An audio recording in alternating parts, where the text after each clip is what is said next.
So here's the big question for 2026. What actually gets a hybrid worker to leave their house and, deal with the commute? Yeah, and spoiler alert, it's not the fancy ergonomic chair anymore. Not at all. Or the free luxury coffee. Right. If you've got a great setup at home, the office has to offer something different, something you just can't get there. Which brings us to this fascinating article we're looking at today. It's by Steen Uno called Street to Seat, Designing the Social Office of 2026. And it lays out a really fundamental shift in how we should think about office design. It's not just about adding a few beanbags. He talks about two big ideas, street to seat and something called the Main Street concept. Exactly. And the core argument is that the office is moving away from being a place of production, a factory for typing, basically. And becoming, what, a hub for social energy. A hub for social energy. I know that sounds a bit like corporate jargon, but the data actually supports it. Oh, yeah. The article says socializing is now the #1 reason people go into the office. Collaboration is second. That's a total flip from how things used to be. A complete inversion.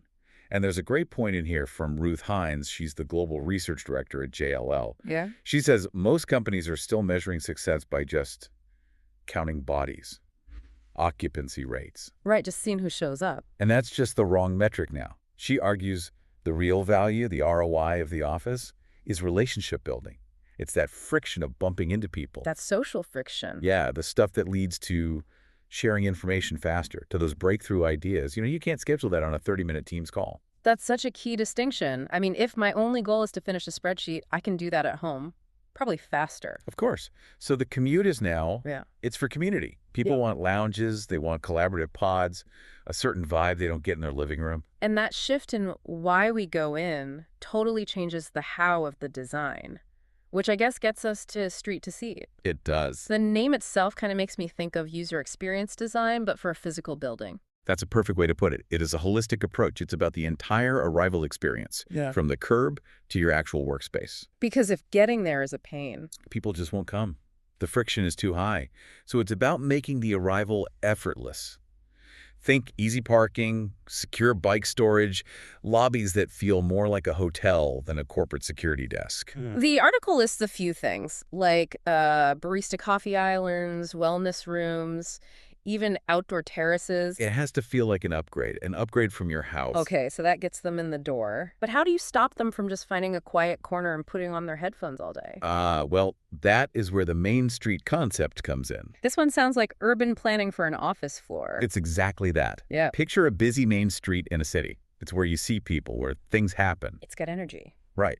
So designers are building offices around a central corridor, a main street, that connects everything, the workstations, the meeting rooms, the coffee bar. So you're deliberately designing it so people have to, walk past each other. You're creating traffic. You're engineering serendipity. They call it collision density.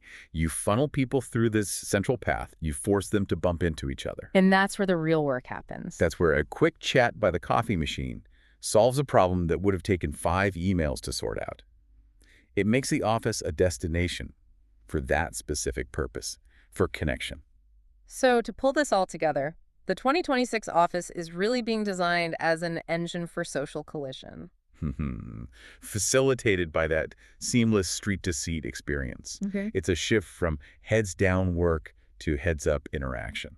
Which leaves us with a really provocative question, doesn't it? If we're designing the office to be a bustling, energetic, social main street, does that mean we're also implicitly saying that deep, focused, quiet work is now officially meant for home? That is the tension. And that's what every company is going to have to figure out for themselves. Something to think about.